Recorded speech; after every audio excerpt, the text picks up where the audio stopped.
Hey, welcome into the Fantasy Fresh podcast. I'm your host, Josh. Joining me today, Dolbs. Uh, Hopping into the week 3 recap of the NFL season. And not a great week as far as injuries go. Quite a few of them, especially if you are CMC and AJ Brown owners, probably did not have a great week. But speaking of CMC, we'll hop into the Thursday night game. Panthers Texans. CMC sprained hamstring, I believe. Week to week with that. Did not go on IR. Expected to miss probably 2 games. Yeah, you got to be happy about him not going on IR. But in the meantime, you're definitely going to want to go get Chuba Hubbard if you are an owner. Hopefully you already have him if you're a CMC owner. Yeah, probably a good waiver pickup this week if he is not already owned. Played pretty good replacing McCaffrey. He had 11 carries for 55 yards and then also added 3 catches for 27. He did drop a touchdown pass wide open, really. So that's a little bit concerning. Royce Freeman also on the roster, and he's an okay receiving back. Played for the Broncos the last few years out of Oregon. He's a guy you could watch. Yeah, he's a guy you could watch, but he also got some work in that game. I think he had 1 carry for 8 yards, and then he actually had 5 carries for 17 yards and 1 catch for 8 yards. So there's that. As far as the rest of the Panthers go, DJ Moore, he balled out, 8 catches, over 100 yards receiving. Pretty happy if you picked him up in your draft because he's looking like very good value. I would also say Sam Darnold. I mean, he's QB 12 on the year, only 6.7% roster in NFL leagues. I would say once bye weeks start to hit, he's going to be a solid stream. Yep, he definitely will vulture some touchdowns on the ground. He had 2 rushing touchdowns in this game versus the Texans. Terrace Marshall Jr., kind of a late-round flyer for people. 4 catches for 48 yards, 5 targets, second on the team in targets behind DJ Moore. But what about Robbie Anderson? 1 catch for 8 yards. Not really what you're looking for out of him. Yeah, I wouldn't drop him. I'd hold on to him. Maybe trade him if you can. But, yeah, very disappointing if you're an owner. Yeah, I'm not even sure what kind of value you'd be able to get for him at this point, but could look to move him if you find something you'd rather have, maybe. As far as the Texans go, Davis Mills didn't look the worst, but wasn't amazing. Brandon Cooks is still the only viable fantasy player on this roster. Mm-hmm. These running backs, you just can't touch them. Nobody had more than 25 yards, so not much to say about that offense. No, not really. It's Cooks or nothing. Moving on, though, Washington and Buffalo. Josh Allen finally got back on track. 5 total touchdowns for him and over 350 yards passing. Good to see since people were starting to panic a little bit if you drafted Josh Allen early. So. Yeah, I know a lot of people were panicking about him, especially going up against Washington's defense, which is supposed to be great, but they really have not looked that great this year. No, not at all, actually.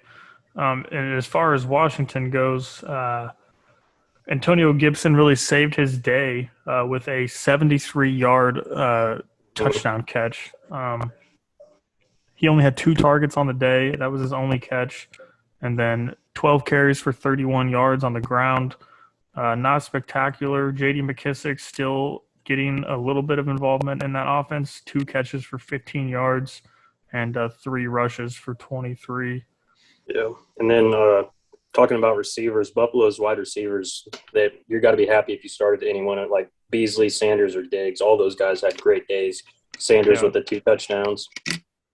Absolutely. I know Cole Beasley a little higher owned than Sanders is, but I mean, 13 targets for Beasley. If he's on your waiver wire, even in a 10-team league, he might be someone you look at. Emmanuel Sanders, definitely in deeper leagues, is somebody you could for sure look at. He's, I think, in the 30% range owned, probably higher after his big week this week, but he had 5 catches for 94 yards and those 2 touchdowns you mentioned. Yeah, I threw him in the flex in one of my leagues because I had some injuries and stuff. And, I mean, I was very happy with his 20-plus points. Yeah. Stefan Diggs, on the other hand, 10 targets, just 6 catches for 62 yards and did not score. A little concerning for the guy. A lot of people were drafting, thinking he'd be the wide receiver one, and nowhere near that.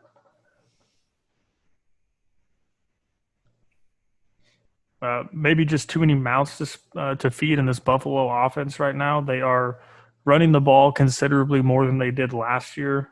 Zach Moss and Devin Singletary combined for 24 carries in this one, just shy of 100 yards. No scores on the ground for the running backs. So for the Washington receivers, obviously I think the only guy you can trust is Terry McLaurin. A little disappointing day for him coming off his big week last week on Thursday Night Football against the Giants. Just 4 catches for 62 yards. Did lead the team in targets, though, with 7. He was matched up against Tre'Davious White, so that's a tough matchup. Yeah, and I think as far as tight ends go, Logan Thomas, you can start him every week. You got to be happy with the 4 targets, 42 yards, and then the touchdown saved his day. Yeah, that's pretty much basically if you're outside of the top, 5-ish tight ends, you're basically touchdown or bust if you think about it. So. Yep. Moving on, though, Bears, Browns, and this was just disgusting. Justin Fields looked terrible. The Bears looked terrible. And if you started Justin Fields this week, what were you thinking? Yeah, I hope you didn't go there. You probably had someone better to start. Even David Montgomery had a terrible game, 10 carries, 34 yards. Allen Robinson, only 2 catches for 27 yards, but he did have the 6 targets, which is the only bright spot there.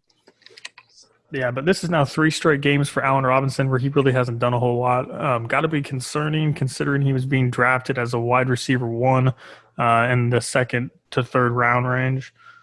Yeah. I mean, you really can't do anything with him right now except for hold on to him, and hopefully this gets better. It's hard to say who the starting quarterback is going to be next week. I know Matt Nagy came out and said it could be any of the 3 quarterbacks on the roster, which doesn't give a lot of confidence in me starting Allen Robinson in any leagues or even David Montgomery. Although if you have David Montgomery, it's going to be hard for you to find a viable replacement. Yeah, I think David Montgomery is still an every week starter. He's the guy they're trying to feed him the ball. Yeah, did have 10 carries and two catches in that game where the Bears could not move the ball, for anything really. Justin Fields got sacked 9 times. The offensive line didn't look good, but Justin Fields didn't look good either. Just holding on to the ball too long, staring down the main receiver on the play, the primary receiver on the play. I mean, a little concerning as far as Justin Fields as a prospect goes. Didn't look too good compared to what we saw in the preseason, which was someone who had some potential. But, I mean, not much else to talk about in that game. I really don't want to touch anything on the Bears until they get that offense figured out a little bit. Through 3 weeks has not looked great. On the Browns side of the ball, though, I mean, Nick Chubb, Kareem Hunt, you're happy if you started any of those guys. I mean, Kareem Hunt, he was like the running back 1 on the week with his 6 catches, 7 targets. He had 74 yards through the air and 81 on the ground in a touchdown. Yeah, it's just like it was last year. I think if you have Kareem Hunt, I mean, he's just a flex start every week. That offense is easily capable of having 2 fantasy-relevant running backs. And I would argue he's running back 2 material.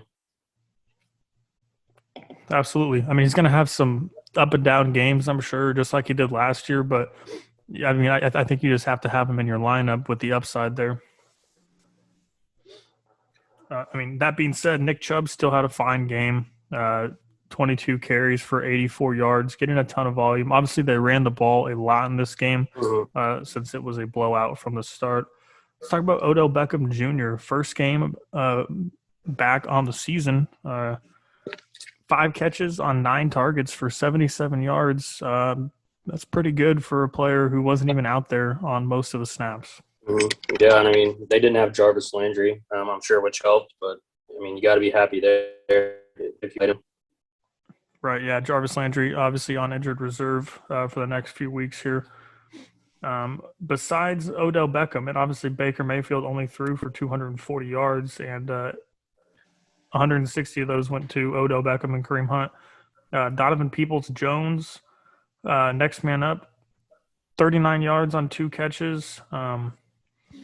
Demetric Felton and Anthony Schwartz were 2 guys that were getting some name drops after Jarvis Landry went on IR, and they combined for 2 catches for 13 yards. Actually, Anthony Schwartz had 0 catches, so nothing much to look into there, I think. The only other part of the Browns offense I would consider touching would be Austin Hooper, and that's just because, the tight end landscape's not great. I mean, he only had 2 catches for 24 yards, but, I mean, he had the touchdown that saved his day.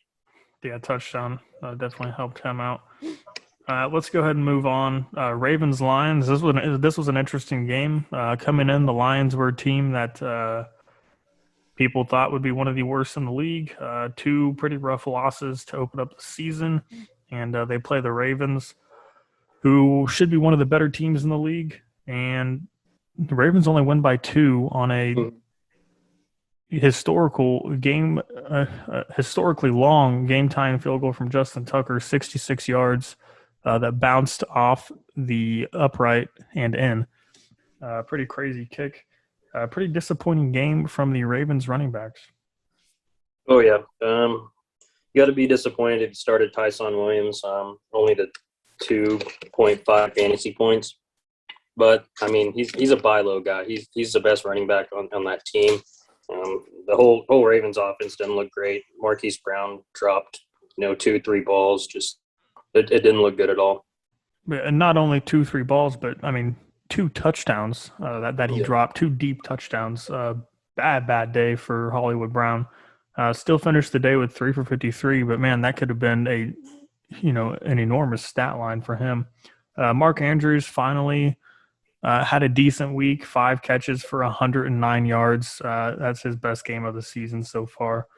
Good to see him get back in there. Obviously drafted as a top 4 tight end, so good to see him produce. Sammy Watkins, 4 catches, 68 yards, has been pretty consistent around that 10-point mark for the Ravens this year so far. Not too bad for him. We'll see what the Ravens look like next week playing Denver, but not exactly a defense. I'm looking to start a bunch of guys from this offense. Broncos coming off a shutout win, albeit against the Jets. On the Lions side, though, Jared Goff, 217 yards, no touchdowns, though. DeAndre Swift, definitely the number 1 back in this offense, and he had a pretty good week.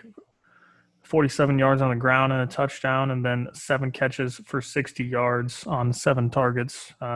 So definitely still getting plenty of involvement out of Swift. As far as Jamal Williams, though, he's still getting involved, but I don't know. I'm not sold. I guess as a low-end flex play, sure. He had 42 yards on the ground and a touchdown, and then I think Jamal Williams he's a good guy to have on your bench. I mean, if something were to happen to Swift, all that work, or most of that work anyways, is going to go to him, especially, those 7 targets. That's very valuable in PPR. Yeah, absolutely. TJ Hawkinson, rough game for him. He did nothing. 2 catches for 10 yards after being one of the best tight ends during the first 2 weeks. A little disappointing there for TJ Hawkinson. As far as receivers go for the Lions, Quintez Cephas through the first 2 weeks was a guy who was really Detroit's number 1 receiver.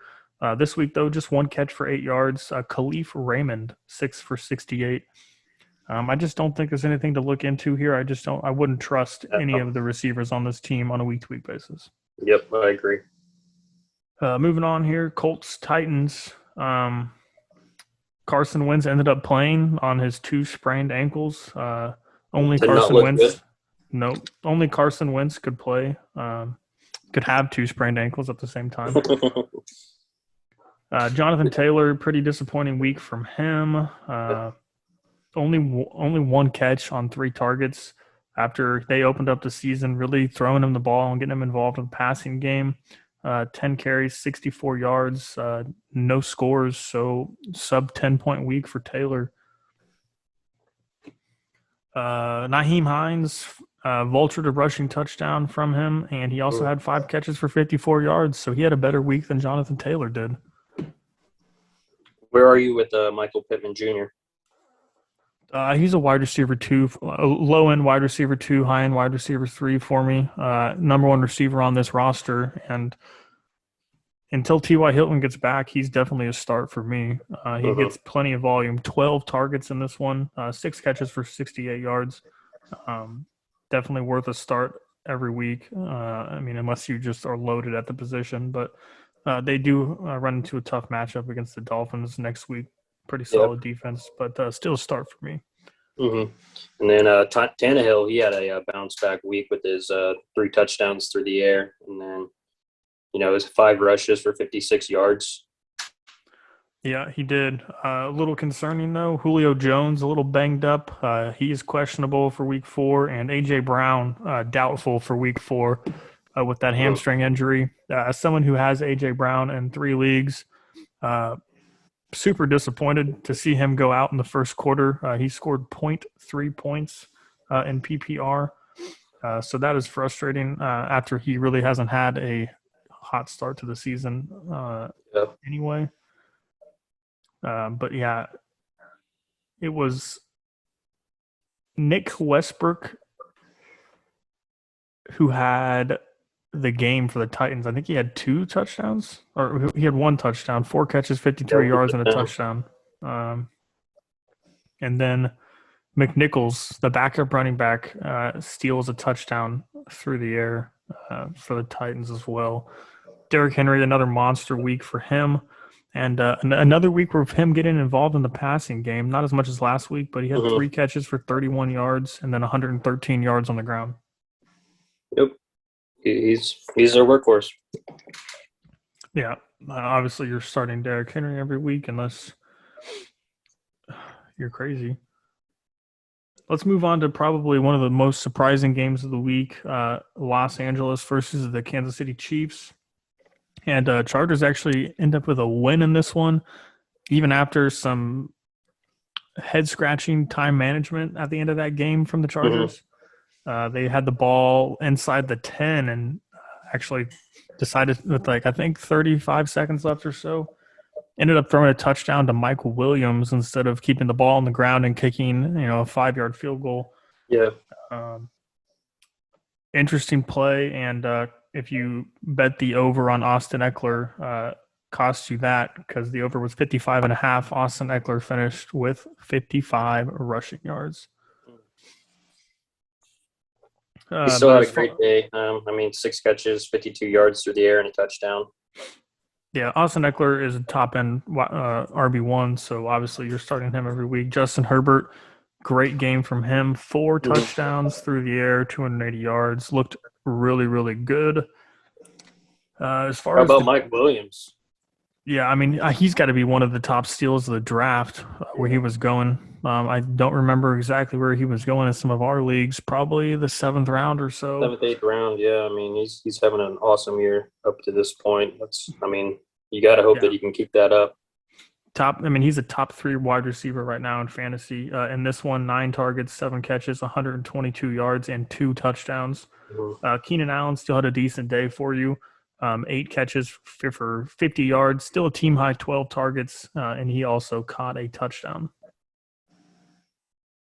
Looking at the Kansas City Chiefs, though, sloppy game from them. 4 turnovers, 2 of those turnovers coming from Patrick Mahomes, 2 interceptions. Still had 3 touchdowns on the day. Travis Kelce, same old, 7 for 104. Tyreek Hill, 2nd week in a row, he has not had an amazing week, just 5 for 56. Yep, the targets are still there for him. As far as anybody else on that offense, I'm not interested in as far as receivers go. Got to be happy with Clyde, though. He finally put together a productive fantasy day with his 17 carries and 100 yards. He also had 2 catches for 9 yards and then that touchdown. Yeah, also fumbled again. Mecole Hardman had 3 for 33 and a touchdown. And then how about the Chiefs ended up signing Josh Gordon, recently reinstated into the league. Yeah, I mean, that's an interesting signing for sure. I'm not sure that he's someone that can, put together consistent fantasy value, but I would say he's probably worth a waiver ad. Yeah, but not somebody that I'm really looking to put in, a top waiver priority or a lot of fab on. Yeah. Because he's not going to play right away. It looks like he got signed to the practice squad. It could be 3 to 4 weeks before he even sees the field in an NFL game. So, yeah, probably somebody that I'll hold off on unless you, just want to go pick him up. I feel like people are pretty divided on the guy. He hasn't produced in quite some time. Obviously a couple years ago, he was with the Patriots and then Seattle and never really did a whole lot. Some flashes, but I think it just muddies up the receiving core for the Chiefs even more. I think it makes Mecole Hardman basically worthless when he's playing, because now you've got 4 guys who have the possibility of catching a touchdown and outside of Kelsey and Hill, and it's just not worth playing any of them. So let's move on. The Saints defense looked great against the Patriots. What in the hell was Jonnu Smith doing? Mac Jones gets registered with the pick 6 on a pass right to Jonnu Smith's hands, which he proceeded to throw the ball backwards right into the DB's hands for a pick 6. Man, these tight ends for the Patriots. Yeah. What are you doing with them? Nothing. Sitting them on my bench or maybe even dropping them for someone else. James White, if you started him, that's got to hurt. Goes down early. Only has a 1 carry for 6 yards. Is there anybody that you can really play outside of Jacoby Myers on this offense? Someone that I would like to look at in the waivers is Kendrick Bourne. He ended up with 8 targets, 6 for 96. And he's a guy you might see take over that James White role. Unless Belichick decides to hand it off to one of the actual running backs in this offense. J.J. Taylor, I think, would be a possible recipient of that role. I would say also Ramondre Stevenson. He had a solid preseason. With the injuries to James White, I think that he could be someone that steps in. Yeah, unfortunately, not even active in this game in Bill Belichick's doghouse. So, it's just impossible to know what he's going to do with this roster at the moment. But as far as the rest of the Patriots receivers go, obviously Jacoby Myers, just on volume alone, I think he's a start. It's 14 targets in this one, 9 for 94. Yeah. And I was also going to say, there's a chance he's on your waiver wires. I was looking at NFL leagues. He's only 21.4% rostered, which was very surprising to me. People probably got frustrated and dropped him. If he is on your waivers, go pick him up. Yeah, absolutely. As far as the Saints offense goes, I still want absolutely nothing to do with it outside of Alvin Kamara. Yep, I agree.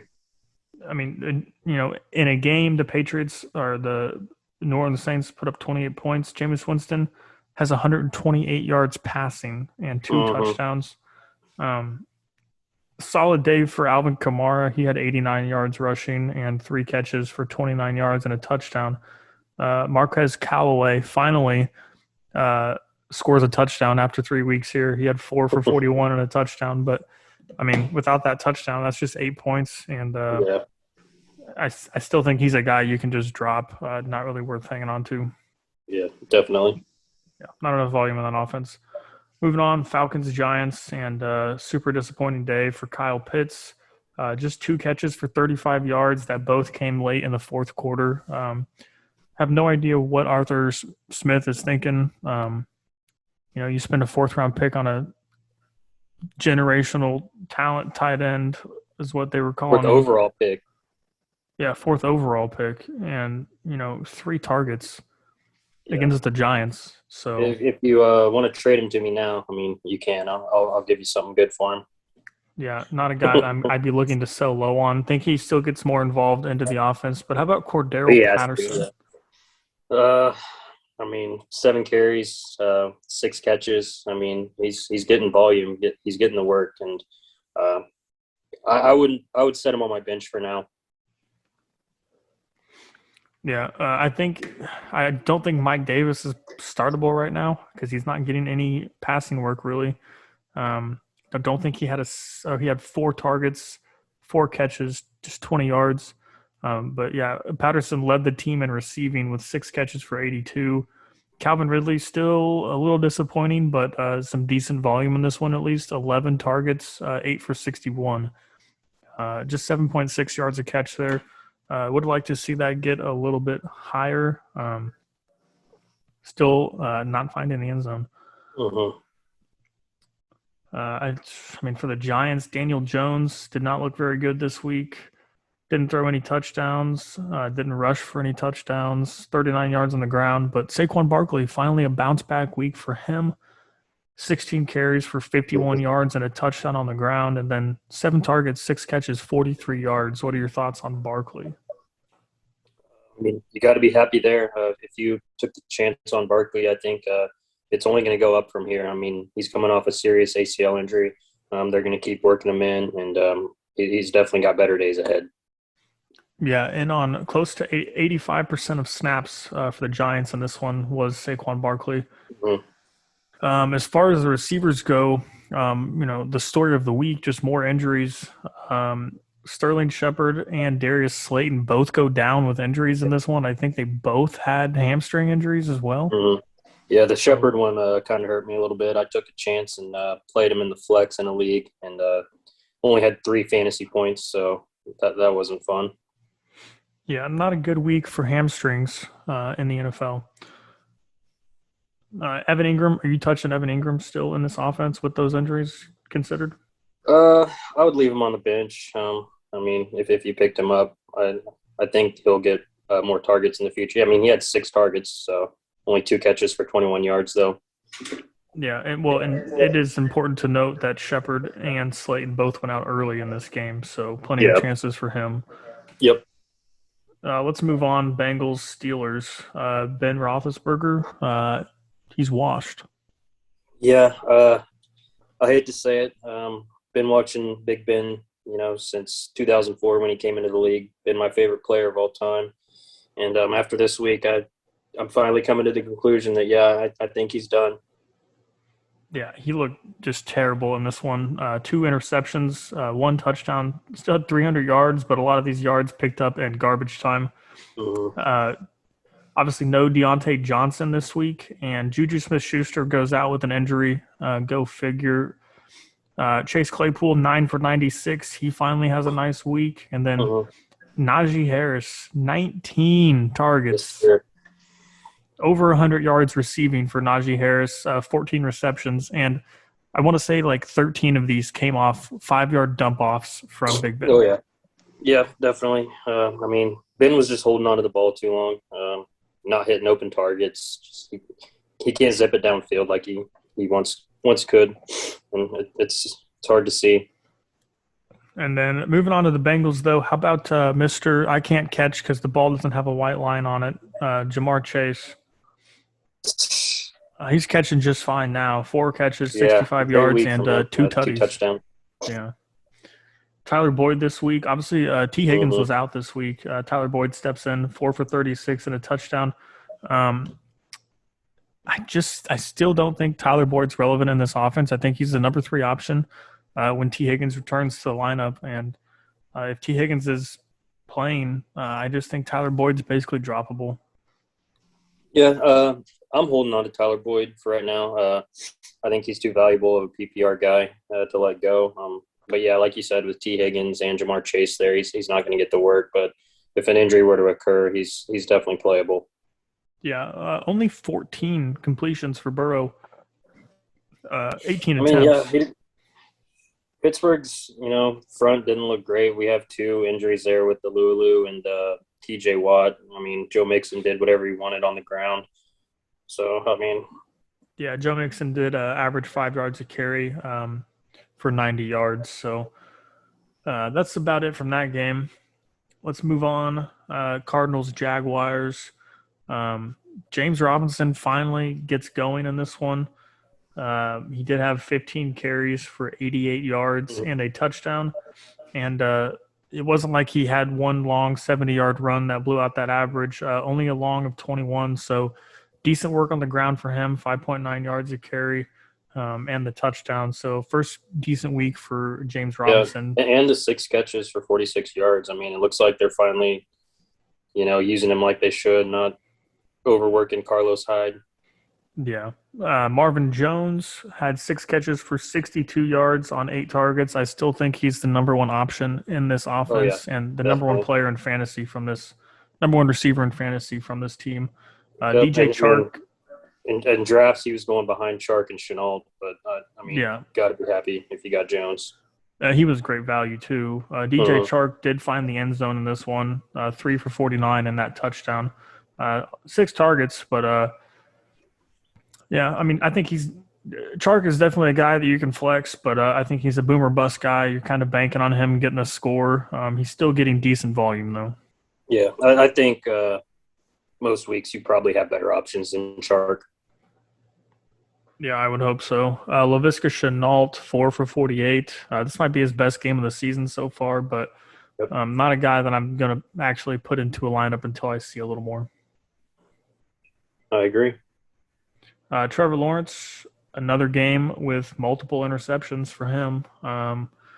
Hasn't looked too great. I don't know, not a guy I'm really looking to play in any leagues, if it's 2 quarterbacks. Yep, I think he's someone you can go ahead and drop right now and, pick up someone like a Sam Darnold. Or Derek Carr. Yeah. Derek Carr does lead the league in passing, surprisingly enough. Let's take a look at the Cardinals. Kyler Murray, another solid day from him, but not the explosive first 2 weeks that we saw. 300-plus yards through the air, did throw a pick. No touchdowns through the air. We did rush for a touchdown, though, on 7 carries. James Conner, as a Chase Edmonds owner, a little frustrating. Chase Edmonds had a carry from the 4 right to the goal line, just short, and James Conner comes in and rushes for that half yard for the touchdown. Super annoying getting touchdowns vultured from James Conner. He had 2 touchdowns in this one, 11 carries for 43 yards. Edmonds, 11 carries for 26 yards. Edmonds did add 7 catches for 49 yards and on 8 targets, so that helps a lot. H.A. Green in this one, 5 catches for 112 yards. I mean, a guy you could look at on the waiver wire if he's going to get involvement like this. Yeah, definitely. Him and Christian Kirk both had solid games there. I'm sure it helped DeAndre Hopkins, came into that one banged up. He was a game-time decision. But, you got to work those guys involved. It probably would have been better if they just would have held him out and fantasy managers would have been able to bench him because 3 catches for 21 yards, not what you're looking for out of DeAndre Hopkins. Kirk had 7 for 104, so another good game from Kirk. Obviously had a big game in week 1. Rondale Moore. Your guy? Yeah, I was about to say your guy Rondale Moore. You love him. I know. I'm super high on Rondale Moore. I don't know why he wasn't involved in the offense at all today. He was barely on the field.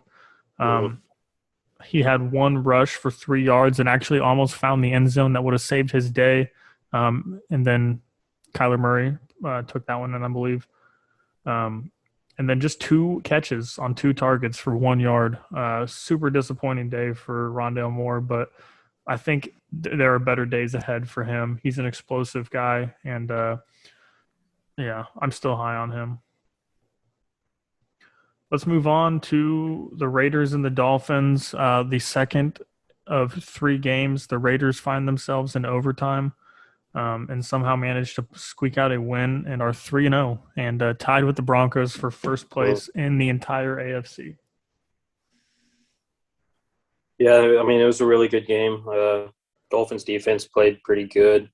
Jacoby Brissett, 215 yards. He threw the ball 49 times, which is crazy. You mean Jacoby Brisket? Yeah. Did not look good in the first half. That Dolphins offense somehow managed to get something going when they really needed it in the fourth quarter there. Jalen Waddle, 13 targets, 12 catches for 58 yards. That is 4.8 yards a catch. Yeah, that's crazy. Mike Gesicki, though, finding himself some volume, 12 targets, 10 catches on 86 yards. I don't know what to expect, though, when Tua comes back into this offense because he did not seem to be targeting Gesicki at all. Mm-hmm. But obviously, Tua's on IR, so if you have Gesicki in your league and, he was the guy you drafted and then you were streaming a tight end, maybe you throw him back in the lineup now with Jacoby Brissett playing quarterback. But let's talk about Myles Gaskin, too. Not a good day from him, really. 13 carries for 65 yards, 3 catches for 9 yards. I don't know. It didn't break away at all for anything, really. And then Malcolm Brown's vultures the touchdown in this one. Yeah, and then it was the return of Will Fuller. Had 6 targets, but only 3 catches for 20 yards. I like the 6 targets from him. I know it's different quarterback with Tua, but you got to love Will Fuller. Yeah, he had a chance for a long touchdown in that one, but couldn't come down with it. Devonta Parker, 4 for 42.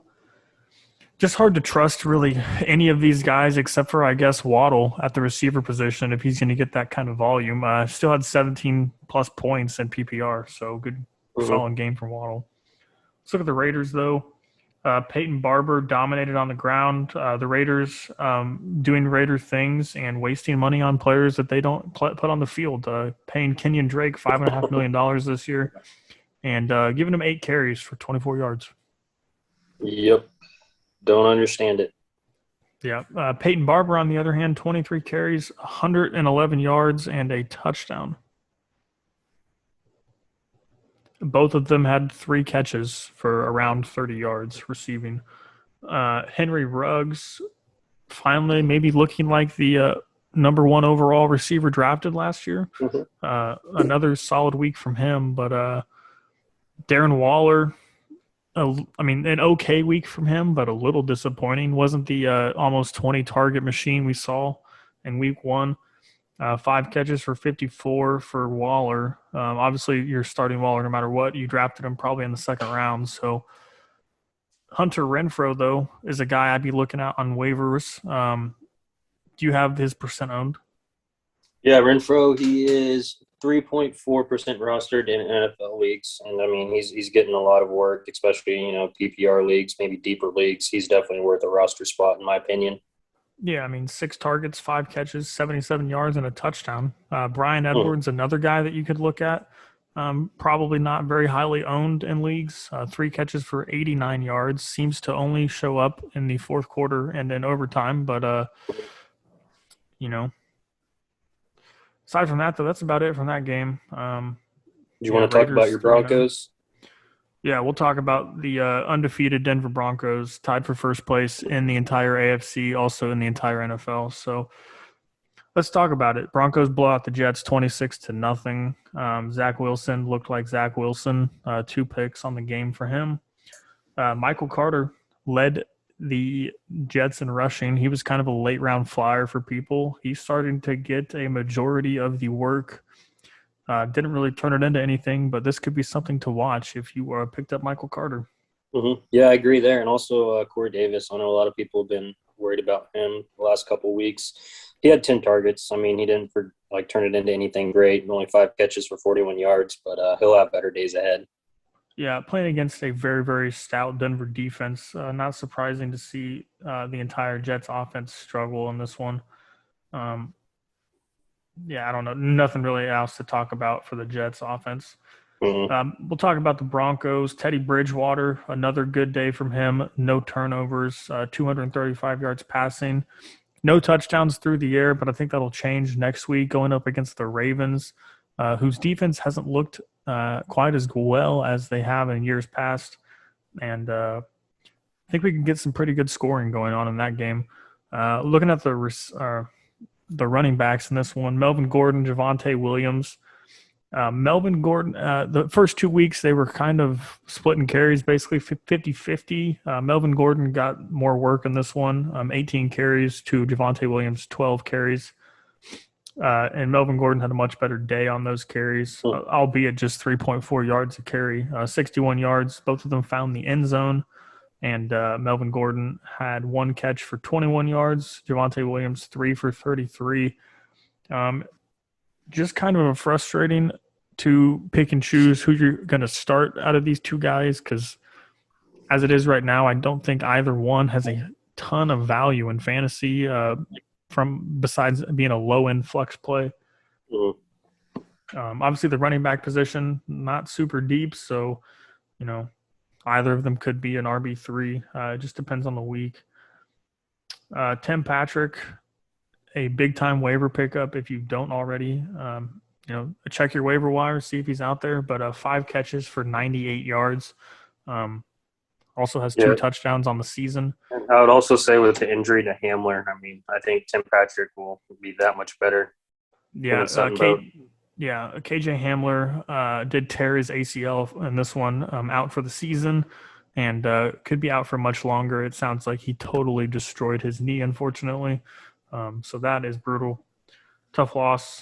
He really hasn't been able to stay healthy at all last year or this year, so unfortunate to see that. Courtney Sutton coming off his career-high day, just 5 catches for 37 yards. There just wasn't a lot of passing for the Broncos in this game. It was 17-0 at halftime. So I wouldn't be too worried about Sutton at this point. No. Broncos did sign a free agent, or actually off somebody's practice squad, David Moore, former Seahawks receiver. Something to look into there, but nothing I would be touching in fantasy at this point. Moving on here, Bucks, Rams, and Matthew Stafford and the Rams take down Tom Brady and the Bucks. Yeah, Tom Brady, though, this was a great game. But Tom Brady, 55 pass attempts, 430 yards through the air. And only one touchdown. Only 1 touchdown through the air, but Tom Brady also led the Bucks in rushing. Tom Brady had 3 carries for 14 yards and a touchdown on the ground. Yikes. If you own any of these Tampa Bay running backs, I'm sorry.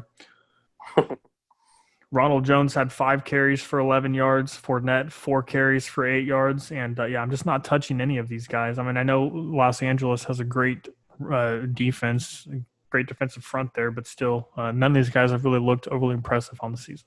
I did get Gio Bernard late in the league just because of his pass-catching ability. He did have 9 catches for 51 yards and a touchdown on 10 targets.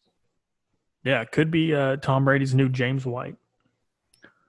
As far as the receivers on this one go, Mike Evans, 8 for 106. Pretty solid day from him. Chris Godwin, 6 for 74. Obviously, Antonio Brown did not play in this one, so if any of those 3 guys end up missing a week, I think it's automatic starts for those 3 guys anyway. But if any of those 3 guys miss, it's going to be a big day for the other 2.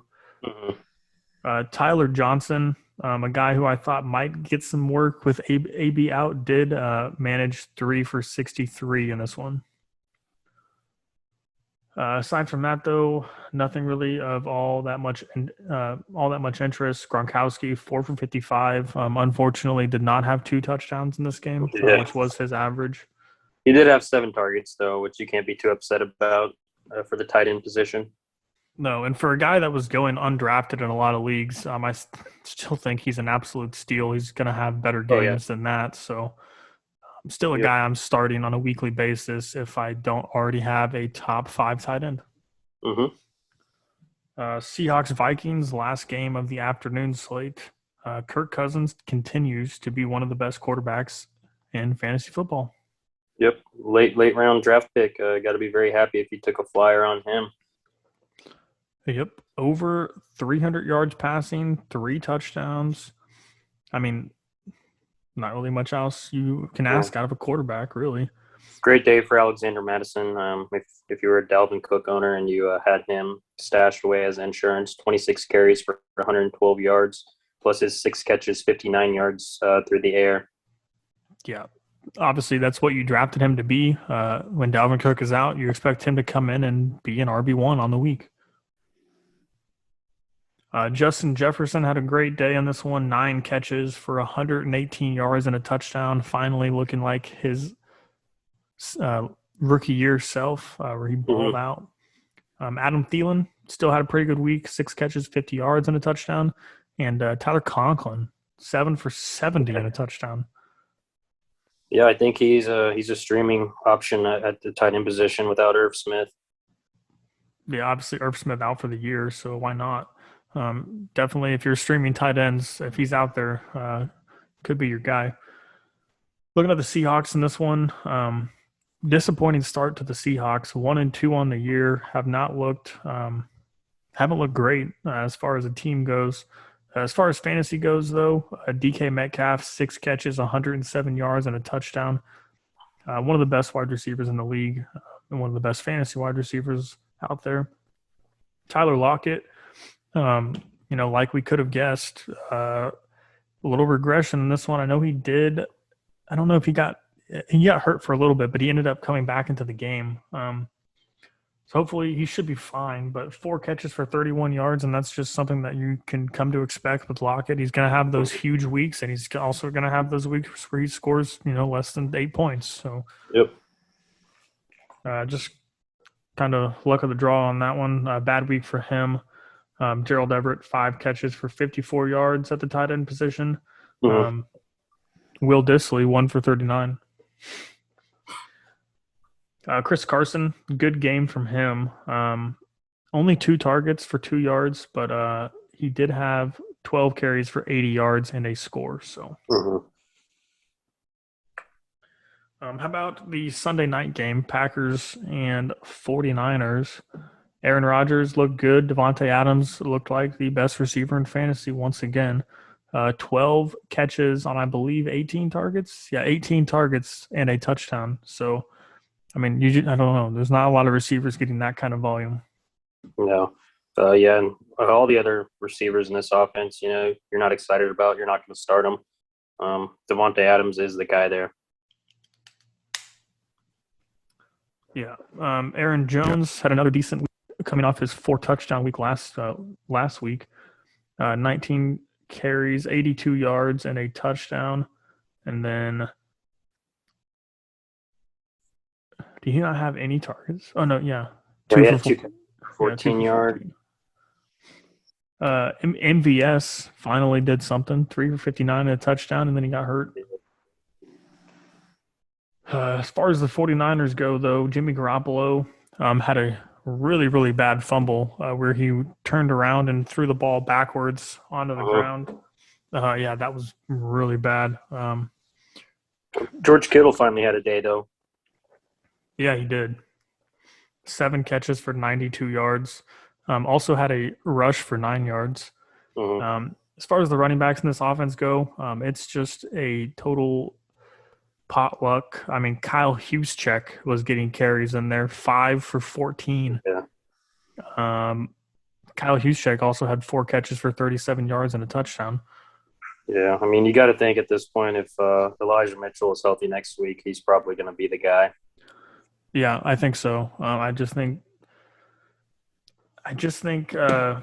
Kyle Shanahan's got a lot more trust in him than he does Sermon, who had 10 carries for 31 yards, saved his day on a touchdown. But yeah, here's a waiver pickup for you. Jeff Wilson Jr., if your league has IR spots, just pick him up and stick him in your IR because I really think when he comes back here in the next, 4 to 5 weeks, he'll end up being the starter in this offense. Yeah. Obviously, he started last year quite a bit. Raheem Mostert never able to stay healthy. Shocker. Receiving in this one, we talked about Kittle. Deebo Samuel coming down a little bit, just 5 for 52. And how about Brandon Ayuk maybe out of Kyle Shanahan's doghouse a little bit? Yeah, 4 catches, 37 yards, and a touchdown on 6 targets. Still not where you want him to be, especially where he was being drafted, but someone you want to hold on to. Yeah, Trey Lance also hopped into this game and rushed for a touchdown. Uh-huh. Can't play Jimmy Garoppolo with Trey Lance coming in and stealing touchdowns. Let's move on, though, to Monday Night Football. Jalen Hurts didn't look very good, but ended up having a pretty good fantasy day. Had 2 touchdowns, 300-plus yards passing in garbage time, and also ran for 35 yards. Yeah, I mean, I don't know what looked worse, the Eagles' offense or, Dallas's defense looking really good, Yeah, that Dallas defense actually looked a lot better than I think a lot of people expected. And how about this one? Miles Sanders, he averaged 13.5 yards a carry. On 2 carries. On 2 carries, yeah. Yeah, you read the average and you're like, wow, he must have had 30 points in fantasy. And nope, he actually did nothing. He did have 3 catches for 28, but yeah, I have no idea what I don't even know who the Eagles coach is now, Samala or whatever. I got really lucky. Coming into this game, I was up 10 points, and the person I was playing only had Miles Sanders left. And I got lucky because he only scored 8 points, so I ended up winning that match. Wow, yeah, okay. So, yeah, got to be better days ahead for Miles Sanders, but I don't know why they didn't run the ball much at all. Eagles running backs combined for 3 carries in this game. Yeah. Not how you're going to win a game in the NFL. You need to be able to run the ball. And they were able to run the ball on the 3 times they did. So not sure what the deal is with that. Dallas Goedert and Zack Ertz led the team in receiving. Could be attributed to garbage time. Usually tight ends get some garbage time targets on these shallow routes. And that's exactly what happened. But both of these guys basically had the same stat line, about 10 points. Zack Ertz caught the touchdown. I mean, who are you trusting more in this offense, Zack Ertz or Dallas Goedert? Probably after last night, Zack Ertz, just because of the 7 targets. But, Dallas Goedert's still getting out there and getting a lot of work. So, I don't know. You're just going to have to flip a coin and guess at this point in the season. Yeah, I'd say so. Jalen Reagor led the team in targets with 5 catches on 53 yards. Devontae Smith, second week in a row, he's been a little disappointing after a breakout week in week 1. 3 catches for 28 yards on 6 targets. Going up against Trevon Diggs, former Alabama teammate, and Diggs was locking him up. Oh, yeah. Aside from that, I think Kenneth Gainwell is still a stash on the bench. He still getting some involvement in that offense. But yeah, great pass catcher out of the backfield. And, if something were to happen to Miles Sanders, he would definitely be someone you'd want to plug in there. Yeah, absolutely. Eagles' schedule for the next few weeks doesn't look great, but they do have a matchup against the Kansas City Chiefs next week, whose defense is extremely vulnerable, before playing the Panthers and Bucks, whose defense is not so vulnerable. But so that's going to do it for actually, I guess we forgot to talk about them boys. What a game from Prescott. Yep. Coming off a game where he scored 6 fantasy points last week. Good to see him actually put some points up. He had 230 yards. Obviously, they were up the entire game, so still had 3 passing touchdowns, though, which was nice. Zeke Elliott, I think he's back. Yeah. Eagles defense not great, but 17 carries for 95 yards and 2 touchdowns. He looked great. He was running the ball really hard. Yeah, you're not going to complain about that. And if you were able to buy low on Zeke Elliott early in the season, that's a major dub right there for you. Yep. Tony Pollard still getting some heavy involvement in this offense. 11 carries for 60 yards. Definitely someone you want to stash. Yeah, I think obviously Zeke is a running back 1, but if Zeke ever goes down, Pollard easily comes in and is also an RB1 on the week. So, yeah, Pollard looks really good running the ball. Receivers in this one, Dalton Schultz ended up with 80 receiving yards on 6 catches.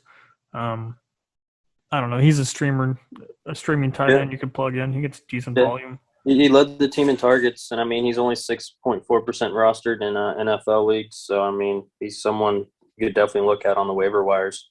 Yeah, he had 2 touchdowns this week. Was the tight end 1 overall in fantasy football this week. CeeDee Lamb started the first opening drive off with a 44-yard catch. Looked like it was going to be a big day for him, and then he finishes 3 catches for 66. Yep, disappointing day from CeeDee Lamb and Amari Cooper, but I mean, I think obviously if you have either of those guys, you're putting them in your lineup. Yeah, I think just a game script thing in this one. Cowboys, It was a blowout the whole way, so I think just not a whole lot going on in the air for the Cowboys. That's going to wrap up the recap. I mean, talked about waivers throughout the show. Hubbard, obviously a guy you're looking to pick up if you are hurting at running back. He's going to and another guy, Marlon Mack, talks about the Colts trading him. I've heard a couple possibilities, Tampa Bay, Baltimore, San Francisco being potential landing spots. What are your thoughts on him? If he goes to Tampa Bay, I have zero interest. If he goes to Baltimore, I'm definitely interested, and he'd definitely be worth a waiver pickup. What was the other team you said? San Francisco. San Francisco. I'm a little less interested if he goes to San Francisco too. The problem with those 2 teams is I think there's just too much going on, too much competition there, not enough volume.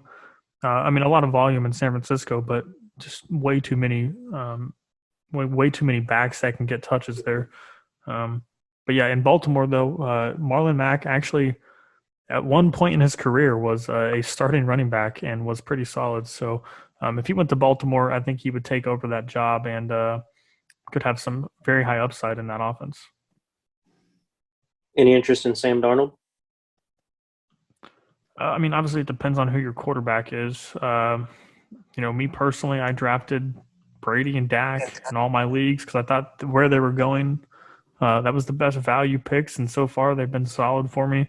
But if you're looking to stream a quarterback, Darnold's fine. Carr is probably fine. Kirk Cousins, if he's still out there somewhere, he's the guy I'd be going after to stream and to keep, honestly.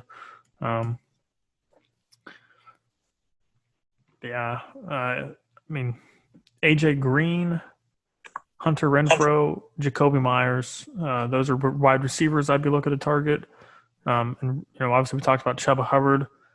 Keep an eye on Royce Freeman and Peyton Barber, I guess. I don't know what the deal is with Josh Jacobs. Still struggling with that toe injury.